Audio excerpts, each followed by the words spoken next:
आज रामलीला मैदान से राहुल गांधी की गर्जना होगी। हमारे सहयोगी रमन कुमार भी सीधे हमारे साथ लाइव जुड़े हुए हैं। रमन, अब कुछ ही देर में राहुल गांधी पहुंचेंगे, जरा ये बताएं कि जिस तरह से रामलीला में माहौल देखने को मिल रहा है, तो क्या एसआईआर को लेकर जिस तरह से राहुल गांधी लगातार हमलावर हैं, आज यहां से एक ठोस रणनीति और जन तक इस मुद्दे को पहुंचाया जाएगा?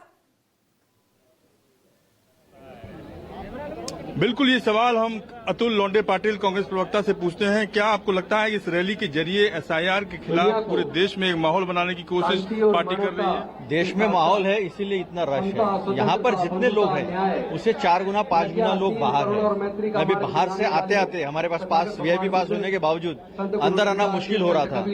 बहुत लोग जो है वो गेट के बाहर जा रहे हैं। सवाल यह है कि लोगों को ये मैसेज पहुंचाने में राहुल जी, प्रियंका जी सफल हुए हैं कि ये वोट चोरी होगी तो फिर आपके रोजगार की बात नहीं होगी, महंगाई की बात नहीं होगी, फिर आपका महिला सुरक्षा की बात नहीं होगी।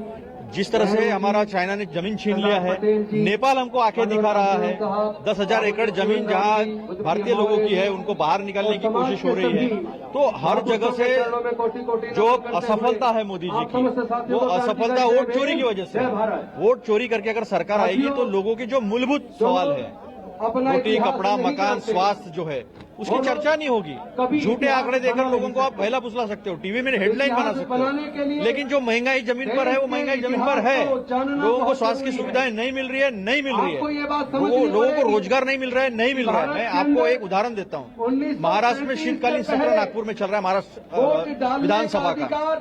ऐसा कोई सेक्टर नहीं, ऐसा कोई सेक्शन नहीं है सोसाइटी का जो वहां पर आंदोलित नहीं है। यानी शिक्षक आंदोलित है, युवा आंदोलित है, महिला आंदोलित है, आंगनबाड़ी सेविका आंदोलित है।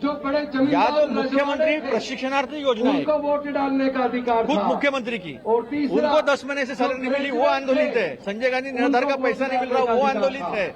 तो आज हर कोई को ये बात पता चल गई है कि हमारे वोट की कीमत होगी तो हमारे सवालों की भी कोई औकात नहीं है। लेकिन बीजेपी एसआईआर का विरोध घुसपैठियों की मदद कर रहे हैं। बीजेपी की तरफ से एक ट्वीट जिसमें उन्होंने कहा है घुसपैठी की सेवा में लगे रहो, हम देश की जनता की सेवा करते रहेंगे।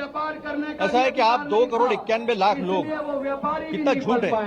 इलेक्शन कमीशन ऑफ इंडिया कहता है कि 99.24% फॉर्म हमारे पास वापस आ गए। यूपी चुनाव आयुक्त कहते हैं कि 2,91,00,000 को हम ट्रेस ही नहीं कर पाए। तो आप लोगों को घुसपैठिए के नाम के नीचे वोटर लिस्ट से बाहर कर दोगे, पिछड़ों को कर दोगे, एससी को कर दोगे, एसटी को कर दोगे, मुसलमानों को कर दोगे, और फिर कहोगे कि एसआईआर से हम घुसपैठी निकाल रहे। तो मैं आपके माध्यम से सवाल पूछना चाहता हूँ कि आपने बिहार में एसआईआर किया, कितने घुसपैठे बाहर निकाले? असम में एसआईआर क्यों नहीं है? वहाँ सिर्फ समरी रिवीजन है और बाकी जगह इंटेंसिव, स्पेशल इंटेंसिव